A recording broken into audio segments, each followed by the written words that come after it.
بسم الله الرحمن الرحيم.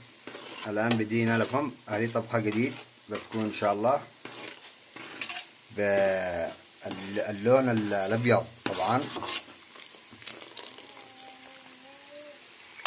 بتكون باللون الأبيض إن شاء الله، يعني لا أبيض مرة ولا أسود مرة. هذا كيلو سكر طبعا،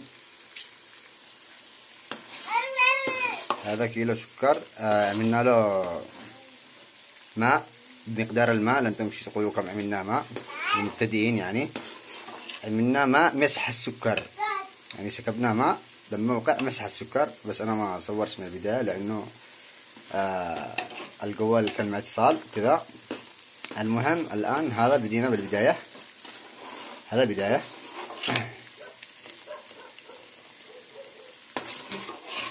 نبدأ لكم من البداية. طبعا هذه طبخة بتكون بالعودة فقط، يعني من دون أي مبسوسات، من دون أي مبسوس أسود أو أي مبسوس، يعني أو أي دقات عود ما في بيش، دقات عود ما في بيش خالص.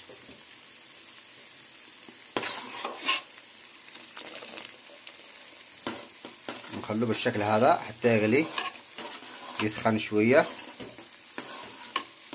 طبعا النار معلمكم النار كيف شكله، النار بهذا الشكل.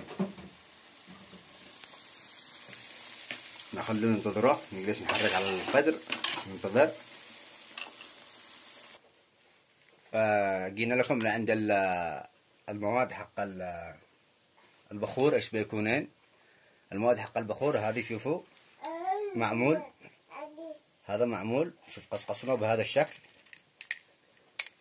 قصقصنا بهذا الشكل، يعني ما يكون شكل عريض، يكون شكل بهذا النوع، على اساس انه لما نضيفه لداخل البخور السكر ما نسيبلوش مجال انه يفوش ويتوزع داخل البخور باللون الاسود، لانه هذا لونه اسود. انتم بتقولوا كيف الطبخه بيضاء ونضيف له مبسوس؟ هذا مش مبسوس، هذا عود. انا قلت لكم المبسوسات لا تضيفوش، لانه بيفوش داخل السكر بيرجع لونه اسود. احنا نعمل بهالشكل هذا ونقصه بالشكل هذا. شوفوا توزع يعني بالشكل هذا، يطلع داخل البخور، يعني شكله حلو وشموه حلو طبعا من النوع الاصلي. بهذا الشكل نقصقصه، وبعدين نرجع نضيفه. بقول لكم انا وقت ما تضيفونه، وقت ما يكون نجح السكر تماما نضيفه بعدين. شوفوا هذا الان المواد اللي بنضيفها لداخل البخور. تمام، المواد اللي بنضيفها لداخل البخور. شوفوا هذا المبسوس، مبسوس النبيل. تمام، علبة مبسوس النبيل نضيف منه كذا بهذا الشكل للصحون، على اساس تكون طبقة تحتية داخل ايش؟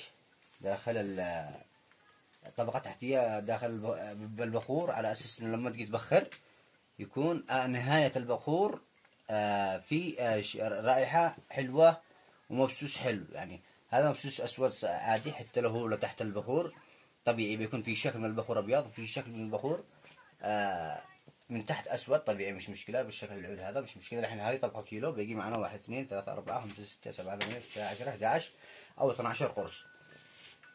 طيب بهذا الشكل. وهذه المواد شوفوا، هذا بالنسبه له ضفر، الضفر يكون ضروري اصلي درجه اولى، دقناه بالشكل هذا. وهذا هي الحبشي مع زر مدقوق، وهذا لبان ذكر مع مستكى. هذا من ضمن المثبتات برضه بنضيفهن لداخل الطبخة، بيكون يعني حاجة ممتازة. الآن بنخلي السكر لما ينجح إن شاء الله، وبعدين نكمل الفيديو بإذن الله. شوفوا الآن بدأ السكر بالغليان بهذا الشكل. الآن السكر خلاص ناجح. شوفوا التكف طلع داخل الملعقة. الآن السكر ناجح بهذا الشكل. احنا نشي نزيده قليل عادي، زدناه، ما نشيش نزيده قليل عادي مش مشكلة، كله تمام. الآن المهم ان احنا لما نضيفه داخل الاقراص بيجمد معانا سريع. في منهم يضيفوا البخور يقولوا ليش ما جمد، ليش طلع زي اللبان، ليش طلع ما نشفش، ليش في بو مي. شوفوا الطبخات دائما العدني تكون مميزة. الآن بنضيف لكم ونذكر لكم العطور. تمام. بالنسبة للمواد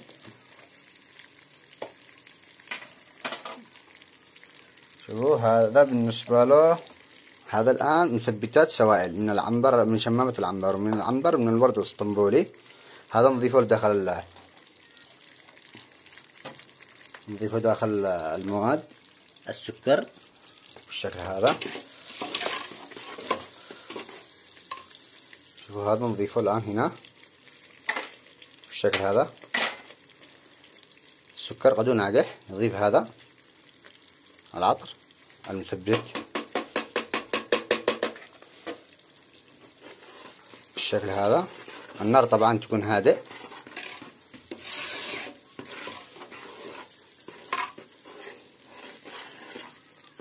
النار نخليها هادئ على أساس ما يتبخرش.